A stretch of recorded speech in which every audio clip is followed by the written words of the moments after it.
Hi students, this is Mr. Nguyen. Thank you for watching. Today we're working on ratios and extended ratio. Okay. I'm going to be using two examples. The first example I'm going to be using.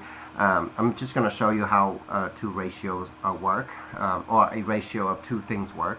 So a ratio is basically a comparison between two quantities, right? In this example, we have two numbers, and it says that their ratio is 5 to 2.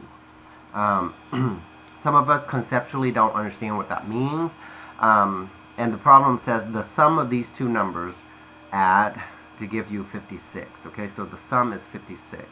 So the numbers obviously are not 5 and 2, because 5 plus 2 is not 56. So how do we find the numbers?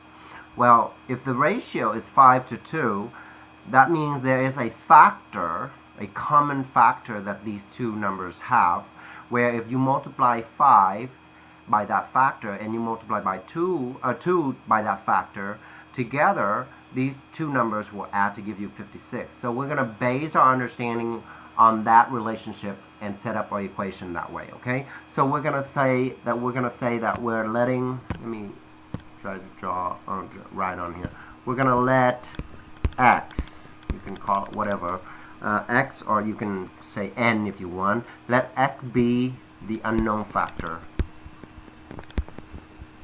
And once you understand how these ratios work, most of the problems are actually very similar to this. Okay, so we have a 5x, okay, that is an unknown factor that was given to the first number, plus the second number. The second number is 2x, okay? Also, the unknown factor multiplied by 2, and their sum together will give you 56. So as you can see, once you understand how to set up the equation itself, it's very easy, okay? So we're going to combine these two. We're going to get 7x equals 56, and we're going to solve this by dividing by 7. We're going to get x equals to 8. 8 is not a number. Well, 8 is a number, but it's not one of these two numbers that we're looking for. 8 is actually the factor, the common factor of these two numbers. So if we want to look for the first number, we'll just take 5 and multiply that by 8. We're going to get 40. So we know the first number is 40. Okay? And to find the second number, we're going to take the 2 and we'll multiply by the 8, and we'll get 16. And you can check your answer by adding the 40 and the 16 together. That should give you 56, as the problem says. So the sum of these two numbers is 56. So the numbers themselves are 40 and 16. Okay? Let's take a look at another example. This example deals with extended ratio. Extended ratio, as the name implies, is just longer, right? Extended. So instead of comparing two quantities, you're actually comparing three quantities. So in this example, we're comparing three different angles inside a triangle. So it says that the angles themselves have a ratio of 2 to 3 to 4. So let's do a diagram here. As you can see, the inside angles of the triangles, angle 1, angle 2, angle 3, it says that they all add up to 180 degrees. Okay, so whatever angle 1 is, whatever angle 2 is, whatever angle 3 is, you add them all up, it will equal to 360. 180. Okay, so I'm going to be adding three angles together. Okay, angle 1, angle 2, angle 3. Now I know their relationship. Their relationship is 2 to 3 to 4.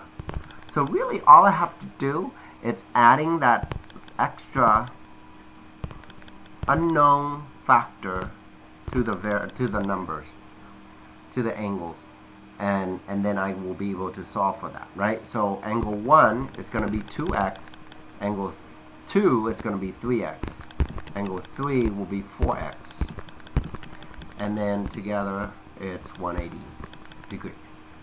Again, as you can see, the equation is pretty simple, right?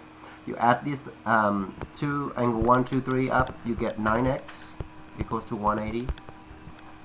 Solving for x by dividing by 9, you should get 20. 20 is the common factor that these three angles share. Okay, so to find angle 1, all you have to do is plug in the 20 for angle 1, okay, with a factor, with a ratio of 2. So that it's going to give you 40 degrees. Okay, and that's the actual measure of the angle. Angle 2 is going to be 3 times of that factor. Okay, so 3 times 20, that's going to give you 60 degrees. That's angle 3. Angle 2. Angle 3 is 4 times of the factor. So 4 times 20 will give you 80 degrees. And once again, you can check your answer by adding the angles up. 40 plus 60 plus 80 is going to be 180 degrees. Okay, so the angles themselves are 40, 60, and 80. Okay, I hope these two examples help you understand how to deal with ratio word problems a little bit easier in the future. Okay, thank you for watching my video. I'll see you next time. Bye-bye.